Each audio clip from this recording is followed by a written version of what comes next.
Master. What do the prime ministers and presidents of Israel, Mexico, Greece, Canada, Bolivia, Argentina, and Korea have in common? They all spent part of their life in the U.S. Many of them were studying English or studying in a local university to improve their education. How does that affect you and me? Well, the U.S. government predicts that 25% of the world's future leaders are here in the U.S. right now, studying in our universities. When you think about how it seems that the world's impression of us as a country has somewhat declined these days, we can make a difference today in the way we welcome these guests to our country, and maybe it will have an impact on the way the world reflects on us and our culture in the future. This subject is relevant to me because I am transferring to a university called UTA, the University of Texas at Arlington, after going to another university, OU in Oklahoma. And UTA is going to be a much more multicultural environment than I was used to. I hear that there's students from 120 different countries, and as I drive to my house in Arlington right now, I see Indian students and Chinese students crossing the street every day. And so I'm trying to learn from the people around me some practical tips on how to relate better to people of other cultures.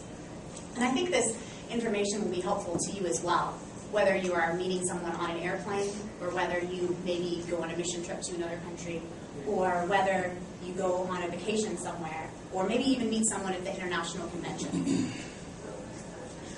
I believe that beginning a multicultural friendship with someone from another country has three major benefits.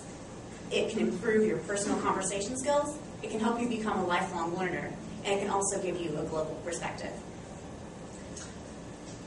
When we think of multicultural communities in Fort Worth, we may just think of the Hispanic population here. But oftentimes we do not know or think about the other students at TCU and Texas Wesleyan, at UTA, and at UNT who are students here and are studying. And when we engage these students in conversation, whether by being a host family for some students, or maybe getting encouraging your local college students to get involved in campus organizations, you may be able to start some conversations with these students. And I know from the conversations that I've had, they've improved my personal conversation skills. They've improved my diction and my way to make my voice understandable. I want to be able to pronounce better, and I want to also be able to talk at a slower speed so people can understand me. And I think that a lot of times we have an accent and we do not realize it. And speaking to an international student can really help us improve the understandability of our speech. And a lot of times it can put our vocabulary to shame. I don't know if you spoke to someone from another country who has studied English for several years, and it puts our American slang at a fault with all the advanced vocabulary that they may have. Another thing that can be helpful about having an international multicultural friendship is that it can help you become a lifelong learner.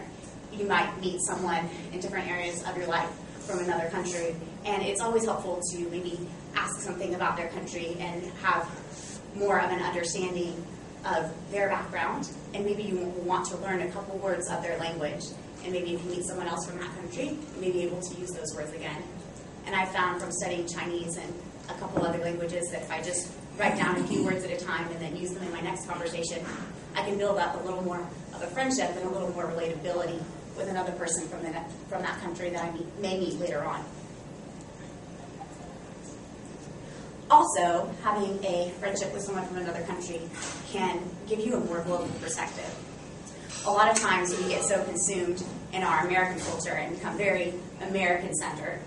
We might think that since we are the most powerful country in the world, that we are the only one that matters. And a lot of times I think that we forget about the other third world countries out there, or the other countries that maybe are not as fortunate as we are.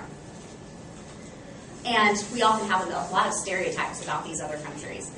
We may think, for instance, that French people are mean, or that Asian people are all smart, or that Arab people are rather hostile, but I would assert that those stereotypes are not true.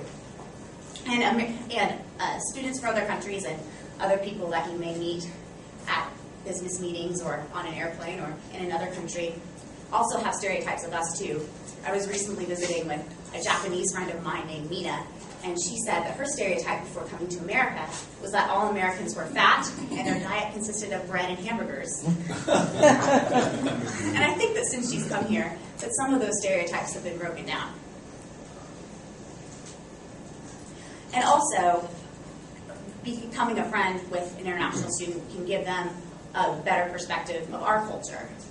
A lot of international students will want to come to America to experience some American culture that they might not have before.